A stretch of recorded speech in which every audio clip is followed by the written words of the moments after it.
Call me Dutchy. You on Report Card Radio. Salute to Mikey T, the movie star. Thanks for tapping in.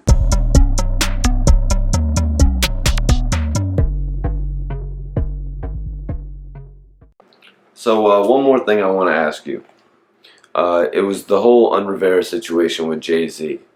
Do you have any idea what happened? For anybody who may not know, like myself, could you explain to me what happened with that whole situation? Did Jay-Z actually come into the offices? No. It was a situation where it was speculated that had bootlegged one of Jay-Z's albums, which I believe it was the Blueprint, and he released it before it came out. This is what people were saying. I myself have never seen do no shit like that. You know what I'm saying?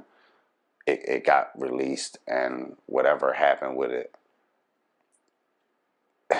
I don't think that shit had nothing to do with it, to be all the way honest. Is that would that be to fuck with the record sales? Yeah, that was it was actually to make a lot of fucking money, because you got to remember, everybody was waiting on Jay-Z to release projects, and when they're waiting on you to release projects, if the bootleggers could get a master copy of it, you make umpteen thousands of dollars, or damn near millions of dollars. Sell 100,000 of them. Yeah, and that's when people cared about going gold, and that's pre-streaming era. But I believe that them niggas was beefing over Charlie Baltimore. That's what I believe. You know what I'm saying? I believe they was beefing over Charlie Baltimore, but who was signed to the same label as you. Yeah. I believe that they was beefing over Charlie. That's why I was asking you about the offices earlier. So there were offices. Yeah. We had an office on 3 East 28th Street. That's on Madison Avenue. And Jay-Z's office was down the street. Then you got the Universal building up the street. Then you got et cetera down the street. But to be all the way honest, I mean, nobody gives a fuck no more. You know what I'm saying, about the situation or about what's happening. But 9 times out of 10, they was beefing about Charlie Baltimore. Yeah. And so I guess the security wasn't that crazy to get into the offices? No, shit, hell no. Yeah, I mean, you got to look at... especially if you're Jay-Z. I mean, you could... If you knew where that office was, you could walk in. You know what I'm saying? You could walk in. And just to touch on that, no pun intended to anyone, but it's just the fact of the matter is, they tried to make it like unbootleg the album, and this person did that. This one, nah. I mean, I was fucking with Charlie Baltimore at the time, which I thought to be, personal shit. You know what I'm saying? And maybe talking to Jay at the same time, and just to make light of the situation. Not like I'm trying to throw anybody under the bus or no shit like that. It was just, everybody knew. You know what I'm saying? Everybody knew what was going on. But I think was a little bit upset at Jay-Z because Charlie struck an interest in one of the hottest niggas in the game. How could you be mad at a female for liking one of the legends, or liking a nigga that got a lot of fucking money? You know what I'm saying? Which pushed to do what? Oh, man, I think it pushed to be upset with Jay-Z. You know what I'm saying? It pushed him to be upset with Jay-Z. I already know what you're asking me, but I'm not. So what pushed Jay-Z to run over to the office like that? He didn't run to the office. They were in a nightclub. They were in a nightclub when it happened. They were in a nightclub, and Jay said it in his on his album. He said, "I stabbed over some records." My response was, he was talking too reckless. It was over Charlie Baltimore.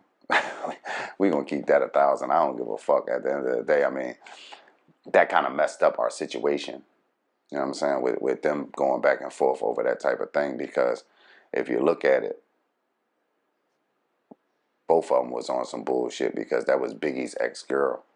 So if that's Biggie's ex-girl, You ain't supposed to fuck with your homie girl no way. You know what I'm saying? That's 100%. And let's be honest, Rivera was the one that was making progression for Dutch and Spade. We've seen Jay-Z, no disrespect to Jay-Z because I love what he's done for the culture, but we've seen Jay-Z run Def Jam and let projects sit. Mm-hmm. You know, so I'm just saying that in regards. So, I mean, I love to hear what happened with Dutch and Spade, you know what I mean, from you guys getting all the different album deals. You know, you guys did a lot more than I expected. Well, Jay had a lack of experience at the time in being It's true. a person who was supposed to be a vice president. And then president. Yeah, like you got to remember, he was president, vice president of Def Jam, and he was only good at running Rockefeller. You know what I'm saying? He was only good at pitting out himself. He did great things. Fabulous. Yeah, making sure his business was straight. He did a lot of great. He brought DJ Khaled over there, I believe. Look at what's going on now. Most of the things that he did then, he's still doing now. It's just on a bigger scale. But yeah, so no, that's a great point that you touched on, man. I appreciate you telling everybody about that. But wow, that's got to be the quickest a man's gotten out of jail for stabbing somebody. Hey, man. I don't even know if he was in jail. I just remember Quick booking? calling us and saying he was in the hospital. And he said he was in a nightclub and him and Jay got into an argument. And he just started feeling himself get stabbed. He never said that Jay did it.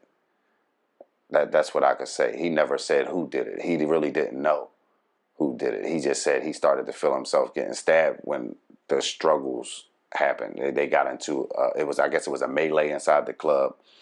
Me and Spade shot straight to New York to find out what was going on. And by then, was in the hospital with some big ass holes. You know what I'm saying? Whatever they stabbed him with or whoever stabbed him, them holes was big as a motherfucker. He almost died.